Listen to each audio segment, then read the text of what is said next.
mà hiền cái YouTube channel cái lùi ô ca để aling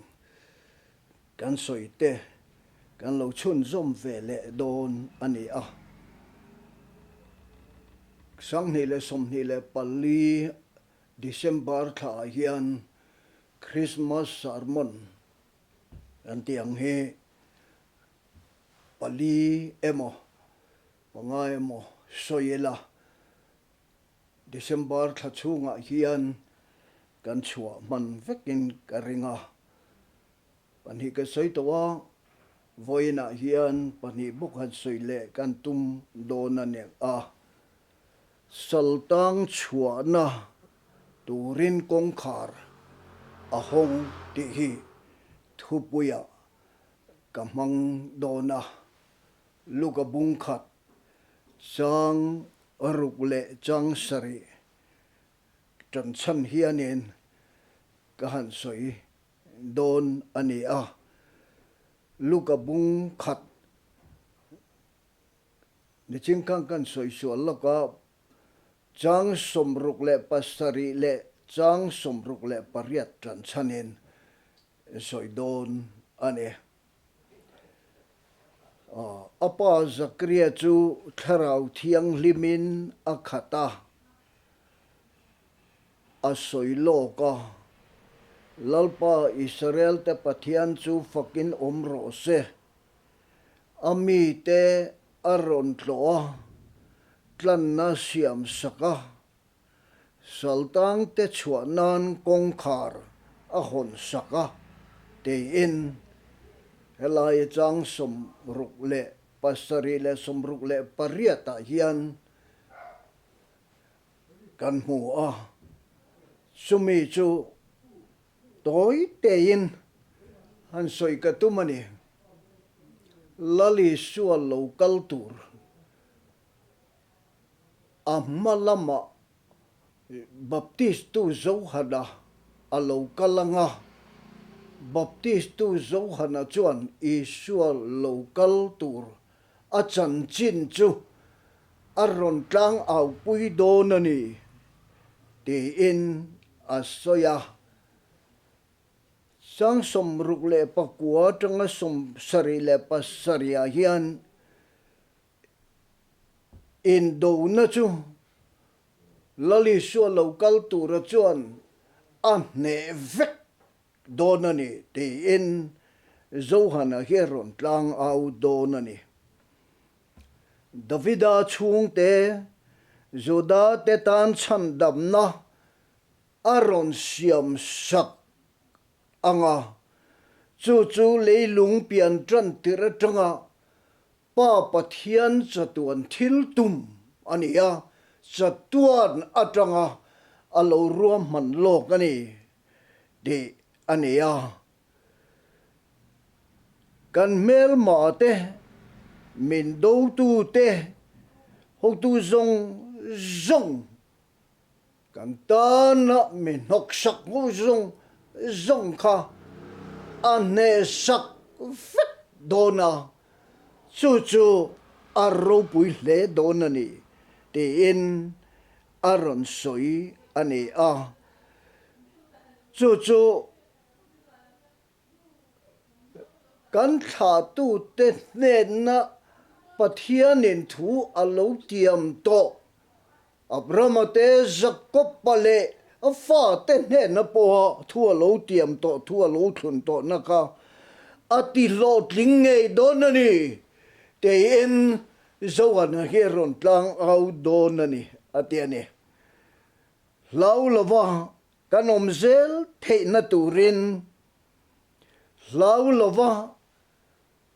pathian rong hi pathian in rong bol tura ko te zong le piang thar zong ten kan bol the na turin atiani chhuahna chu alo pian khanin zol nei ro pui ber phobvela mi ring lo piang to zinga zol nei ro pui ber ne na lo piang don pui thiam ne lo vena tiani apa Zakaria chu pui thiam ro pui tak mai ania Moses fa pa zo na lo piang turi apa chun don lova apa anga pui thiam ngin khovela alo piang don lova khovela arong bol na chu pui thiam ngin lovin zol nei ro pui ber angin rong alo bolanga khovela hian alo lang don ani atiane apa ni na ang lo takin lo kalang lali shua khovel chandam tu tur boral te songa mi ring fa pa lo kal tur luka bung som le pakwa a soi ang khan lali shua kong bua sai tura lal ma a lo kal tur achu het baptist tu chhuahna zol nei ro pui ber mai ani donani atiane chu zol nei lo piang tura thu soi le a hril lok reng chu a lo thleng vek donani a thu soi chu i shua chan chin ani a soi don aronti takal kal maya chu Pathian khongai na wanga lo om tu rani chu ni na ro pui le athu cha ro pui tak chu Pathian khongai nei kho ve la hian aron pek tu ra chu ania a me sei sa thu cha zong po chu khongai nei mi ring te ne da ron puan chu le aron riat ti ra chu ni tiane hei sual ngai dam na chu mi hing ne na riat tir turin chunglam ni chuak chuan min ron tlo ta atia lali sual lo piang tur chu khovel ne na alo kala khovel ron tlo khovela chuan chan dam na min ron siam sak donani atia chu i shua chan chin kan khiat chuan mi hing zong hi thamuang takin kan omanga be sei na thar kan nei vek don ani atene adama tha ko vela lo piang to zong kha in kha chonga suala hrin boral tura lo piang vek kan nia Pathian ne na lovin chen to kha an nia adamate kha an tha te zong kha Pathian ne na in chen sual sa alo piang boral tur lo piang ke hena ma chon tur lo piang ani amai ro chu Chhuahnan achan chin na khil tur lali shua hian chumilakat kan chua thei na tura kan tan na setana boya kan tan na pulpui kawngkhar hon thei na cha bi chu lali shua ne na hian pek ania ti chuan min chan dama kawngkhar bin hon sak dona Saltang zong chu lali suan kan sual apurna cross kanen no chia vekania thana alu pui namuna kan sual zong chu lu pui anianga ta kan nu chia in a omanga aron thole nia thilti te nen fam ki maron thova thilti te na ron to le na kan sual te lovin alo tho le to chu tiang chon ke ma ni ngei po hi lali sho kan rina kan la le chan dam tu kan poma kan nun na yan lal ber le adu anga ro rel tura I sho hi kan lak luo ka chan dam tu ni ka la ni kan ti ve lệ khan Saltang chu kan chuak ta Saltang chu kan chhuahna tur kawngkhar min hona kan chuak ta kan zalen ta ani ti in aron soi ani chu fangin khamuan nang konga kan kal theinan Isua chu alo kala ti min khil ta amma alo kal ngata kan nuwa local tur hian chon tharau thiang lim le meina baptist ang chunga nun na takin na yang aron ti chau don ani chu ni thamuan na kong kan kal the nan Isua chu alo kala ni ti min khilani Isua chon chan dam na tluan ting min pe don ani ti min khila ten rong bol the na chumi Isua ring tu zong te chuan lau lova arong kan bol the na turin thamwang taka kan nun the nan thamwang taka rong kan bol the na turin lali suwa chuan min siam donani ati lau lova tho the na chu aro pui mani lau na hi thil ro pui tak kan ti thei lo na tura men thunun tu ani lau na chu thil ro pui tak pathian ta na kan ti thei na tura zale na konga ne na min petu aloni chanchin tha luka siak hi adek tak chon mitin ta tur chanchin tha lo mom em ka pe chuani han ti po kha Saltang chhuahna kawngkhar hawng kan chuak dur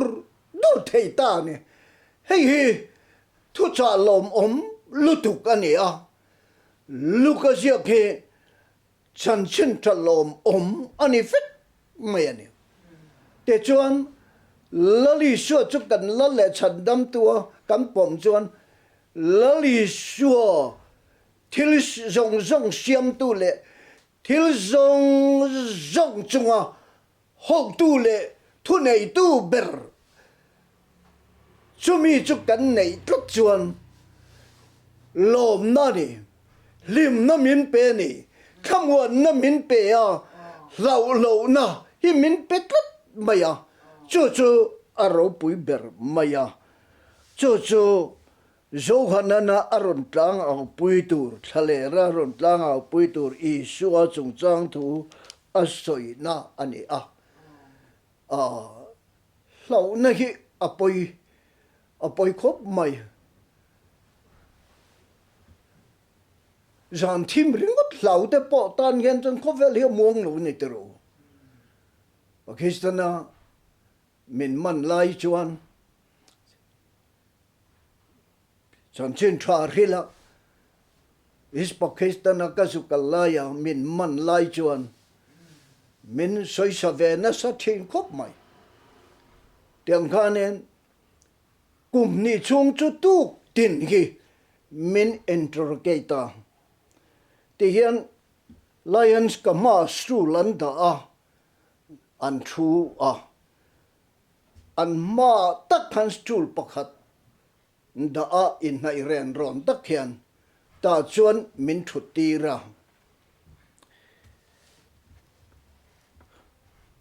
na sat tak ma hian in min soi sa thi da ne kan lu hian an tiang ken hei ban sen zeta police an tiang ken cha bel bol ma hian patling zakau pathan pa lian to kena lua minan lap hi chu ni thum te hi cái mà in khre reng lo hian ka thin thau mai mà rồi chu ka lo har le mai thin ani eng ti sia kanin en amin vuak le ngo thin chu le ti kha ka chua chal ta thil ka riat chua pakhat chu kan in khan min en ngat zel photani kein ka va en khan ka mit ka khap ma sak cha min vozia ti ka khe chuak ta ni e khai alo ni mo mi ta ka ngam lo chuan min vozel don alo ni hi ka ti ta a kho vela hian apoi mo ber chum mi hring ne na kanin ma chonin sa ne na ka in ma chon poin eng nen po hian in ma chon ni la lau na kan nei chuan kan mit a hian alo lang maya chu min soi sak na chan kha ne ti ka heta a ait fighting hi ka tan ve ngai ni ti ka hria a atu ka ngam ti tan le min ron mela ka mel kal maya ka khap don lo bani ka mi tui tla po tla se ka khap lo re ngang ka ti a an chel lovan khap ta nge a min vongai lo bani chu ne Mizoram ka ron chua ka Mizoram kha alo buai to a independent kan puan buai lai kan chita ko nga chan chin thrilin ka oma lungina ka lo tang dai to ni chu ania khati khan lau na kha apoi dan I fighting a kangam lo kha chu atak po khang kangam don lo lo ni ti ka ria Mizoram ka ron chu kan rama buaya thurilin ka kala post commander zong ka vatlo zela ngai chu ti lo chon thu soi thei lo reng a avakala men lo en che zela ka va en ve a ka khap du lo reng a chu ti chuan thuril thei na pa se min zia sak zel helaya ka ban korban the a yen sipai pas helama yen MNF pas tika da ve a sipai min man point ka phor du lo maro chu thi na don ani chon ka phor chawang MNF poi min man fo thi na don ani lo chon ka phor ngai lo MNF tu ten le kha min yak sakha chu kenga chu wangin pastor te ka lo ni nu po khan bial kan neya post commander ka thu nuaya ka da fak zelani achan chu Pakistan zela ka tan lai khan ait fighting mita kanin dova kanin ena min ngam lo kha an khap masak chon kan thu nuaya om mai thina post commander ka biala om reng chu an local masakan bitan ka lo en chia zel ka khap du lo ra ka mituyat la tura mot lo ka veng ka khap lo rim an an khap masajia chu ka thun huaya ka da ve tlat zela kanin kom ngia thiana kanin siam zelani lau lova arong kan bol thei na turin ti helai thu hi lali shua le zo hada hian min ron zirtir tak chu pathian rong bol tu te mi piang thar zong te pathian tan na thok tu ro reng yan lau nak kan he vek ani sual kan he vek to wa lau tur kan nei to lova van lal a chunga ke mani en van lal mu ke ma dia om ro rel tu ka van lal fapa ko vel ne tu setana le a thi ruai te zong lau ne tu lau na zong bong tu kha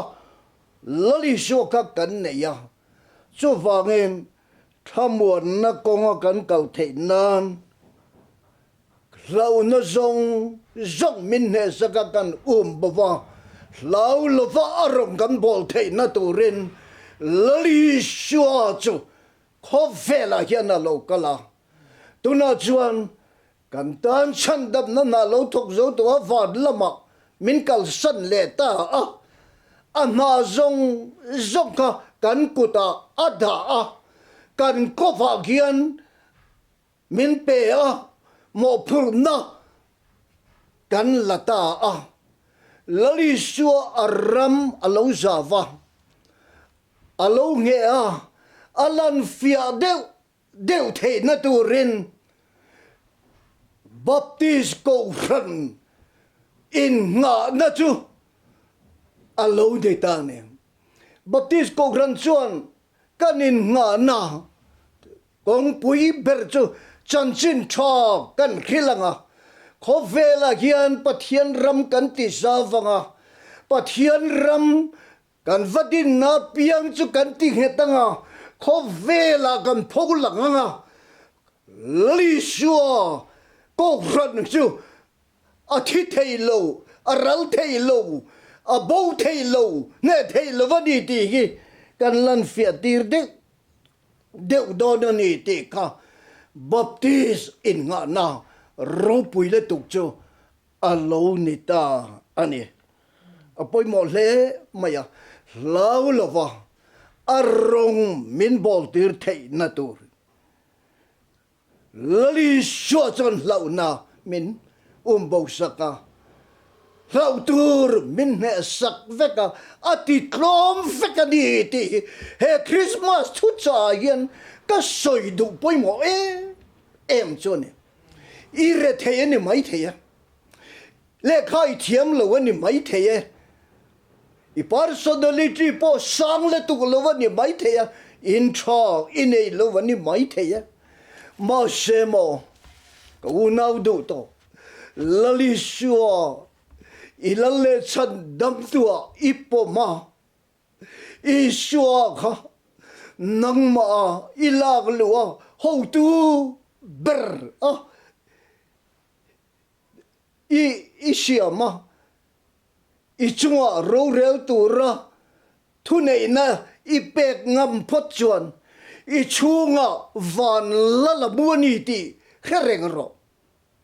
i chunga van la la muani Bethlehem ranin tloma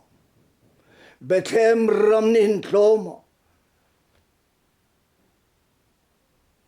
kan ti don nge Bethlehem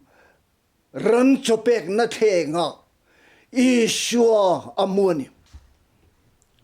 chu wangin helaya yan wisbe john Bethlehem ran in tloma Isua muta wangin khami ran in kha khovel mun thiang lim ber ni na lo changta e wangin mo ran in tlom lang kheng tlom taka kha mun thiang lim ber alo ni ta a chunga van lala muta wangan ni ti in asoyani Isua omna piang hi mun thiang lim ber mun za om ber mun a chunga chente mi huai shen ber kan lo ni thei na chu ka ta khan a omuni chu wangin Saltang chhuahna tu kawngkhar min hon sak tu lali suwa ki i fakang u i choi mo yang u Christmas sa hian kan lom na le kan lim na chu tangka ni lovin